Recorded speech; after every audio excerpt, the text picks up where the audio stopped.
Buenas, este es el cuarto video de ejercicios del tema 10 del curso Física General 3. Estamos en el capítulo de patrones de difracción y polarización y este ejercicio es de la sección 37.4, rejilla de difracción. Este es sacado del CSIS Maski, es en tercera edición, es el 36.28, y lo que nos dice es que se tiene una rejilla plana de transmisión, se incide luz monocromática de una cierta longitud de onda que no se nos dice, y se dice que el máximo de primer orden del patrón de interferencia está a un ángulo de 8,94 grados. Entonces se nos está hablando sobre el primer máximo, el m igual a 1. Y se nos dice que cuál sería la posición angular, o sea, cuál es el ángulo que se genera cuando estamos hablando del máximo de cuarto orden, o sea, el m igual a 4. Entonces, nótese que no se nos está diciendo cuál es la distancia que hay entre las rejillas y tampoco se nos está dando la longitud de onda lambda. Y nosotros sabemos que nuestra ecuación está dada por d seno de zeta es igual a m lambda. Sería de esta forma, de seno de zeta, donde zeta sería el brillante, no lo voy a poner por ahí, estaría como m lambda, donde sabemos que m puede ser 0, más menos 1, etcétera, etcétera. Nosotros vamos a estar utilizando el m igual a 1 y el m igual a 4. Entonces, nótese que se nos está hablando sobre uno de ellos, uno de los ángulos, que sería cuando m es igual a 1, entonces esto acá sería igual a 1, y después se nos está pidiendo cuál sería el ángulo, este de acá, que se genera cuando m es igual a 4. Pero lo que no se nos da es ni D ni el lambda. Entonces, ¿qué es lo que podemos hacer por ahí? Nótese que, bueno, por algo puse estas dos ecuaciones de esta forma, que estuviera una sobre la otra, porque lo que puedo hacer es una división entre ellas. Puedo llegar y decir que divido esta entre esta y esta entre esta otra.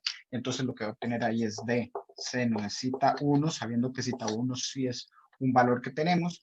Y después aquí sería D seno de zeta 4 entre lambda, y donde no estoy poniendo el 1, por 4 lambda.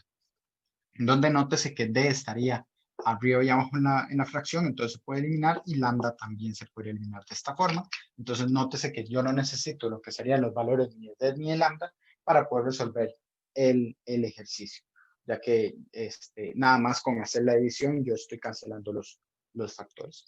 Entonces nótese que de ahí yo ya podría obtener lo que sería seno de zeta 4 y después lo podríamos despejar lo que sería zeta 4. Entonces, seno de zeta 4 podría pasar para este lado y el 4 pasaría a multiplicar al otro, y entonces lo que tendríamos es que 4 seno de zeta 1 es igual a seno de zeta 4. Entonces, ya haciendo nada más, cambiando ahí, pasando esto eh, al lado izquierdo, nada más como para tener un orden de la ecuación, y después haciendo el arco seno, entonces lo que tendríamos es que zeta 4 sería el arco seno de 4 seno de zeta 1, donde recordamos que zeta 1 es un valor que nosotros conocemos, es un valor que ya se nos dio, es 8,94 grados, y entonces al hacer esas dos operaciones de ahí, lo que obtendríamos es que zeta 4 nos da de 38,4 grados, donde no tenemos que preocuparnos porque el arcoseno solo de uno de los tantos posibles resultados de zeta, porque sabemos que va a ser el que es más cercano al cero. Zeta 4 debería ser el que es bastante cercano a los 0 grados, entonces pues sabemos que el resultado que nos da la calculadora de 38,4 grados ya es el correcto. Nótese que también nos tiene que dar un positivo, sabiendo que es un máximo de cuarto orden, o sea, de n igual a 4 positivo, entonces tiene que darnos positivo, y eso también nos asegura un poco lo que sería nuestro resultado.